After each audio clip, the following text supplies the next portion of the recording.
हाँ बहुत अच्छा। देखा तारा भाई लोग कैसे भैया भौजी के चोली में पानी डालता। अब तो नहीं बताओ उस चोली में पानी डाले वाला है। ए भैया हम तो कहते नहीं भौजी के चोली में पानी मत डाला हो, बस खाली दूध पियो। तो क्या हाल बा भाई, आज हम फिर से बात करवानी भोजपुरी होली गाना के। भाई आज के वीडियो नु बहुते गाना फाड़ बा, ऐसे कहल चाहते हैं कि वीडियो को पूरा देखो बहुत मजे। तो भाई लोग वीडियो बनाने के बस एक ही मकसद बा, एक ही मकसद है आप सभी को दिल से हंसाने के लिए, ना किसी को दिल को ठेस पहुंचाने के लिए। तो बिना कहना बकचोदी के आज के वीडियो स्टार्ट करते हैं। सुन लो, लहंगा रंगलऊ हो कि चोली भिजल कहू हो। अरे भैया तो भौजी के भत्तार बा, चोली रगे तो लहंगा रगे, तहार गाना काहे ला खजुआता ना बोला ना देखा। तो भाई लोग सारा गावे के लू ना गावता। ये सारा गाना सुनने के बाद में लगता हमें मिर्गी आ जाए।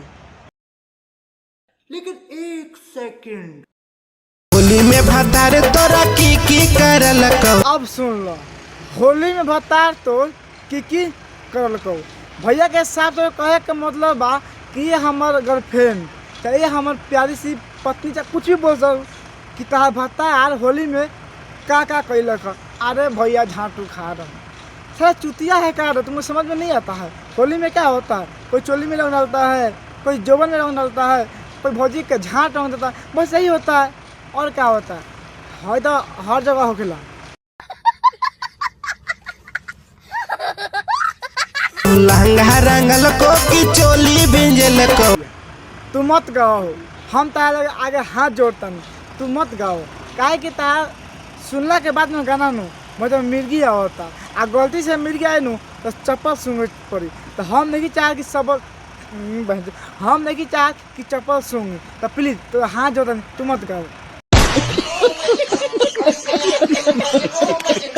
गाड़ी से ढोली गोहिल कल को की नहीं। हाथ तोरा बहनी के सुनता नु कि ढोड़ी से पिचकारी खाल कलो की ना, मतलब अपने भाषा में बोला, मैं अपने भाषा में बोल रहा हूँ। भैया के साथ कहे का मतलब आप भैया से ये पूछना चाहता कि एक करे जा तहार भतार होली में पिचकारी से ढोरी खाल कैले है कि ना। अरे भैया बुढ़ छू न, हम तारे कहल चाहता हूँ तह गाँव खजुआता तो कसम से कहता हूँ सकल बल में कवाश लगा देव नु सर हक देव।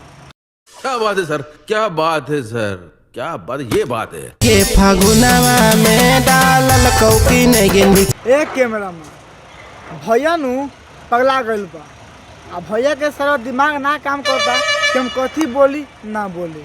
अब तू बताओ, सर्व कहता ही कि बताओ साफ साफ फागुन में तब भतार डरलक कि ना। तो सिंपल से बात है भाई, क्यों का भतार है नु तो फागुन में डाली काहे को दिन छूट रहेगा। अब भतार का देवरो पे लेला।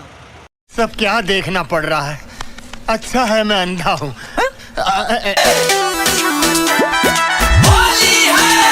ओहो क्या बात है। देखा तारा भाई लोग यहाँ शूटिंग कम लेकिन छिनर पर ज़्यादा होता। ए भाई हमें तो लगा सारा काम धाम छोड़ के हमरो गाना शूटिंग करे के मिले नु तब बड़ी अच्छा लगी। काहे कि भौजी से दूध दबा के मिली ना याद तो देखा यार कैसे भौजी दबावती है आप भैया दबाता। ए भौजी हमरो के पिया दो। अच्छा ठीक है, दे देखा था लोगन कैसे भैया भौजी के झाँट में रंग डाला था।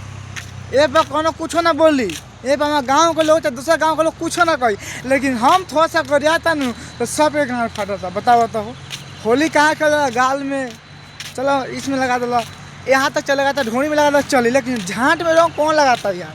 इस वीडियो के माध्यम से आप देख सकते हैं कि भैया जी झाँट में रंग लगा रहे हैं। अभी मजा आएगा ना भिड़ो।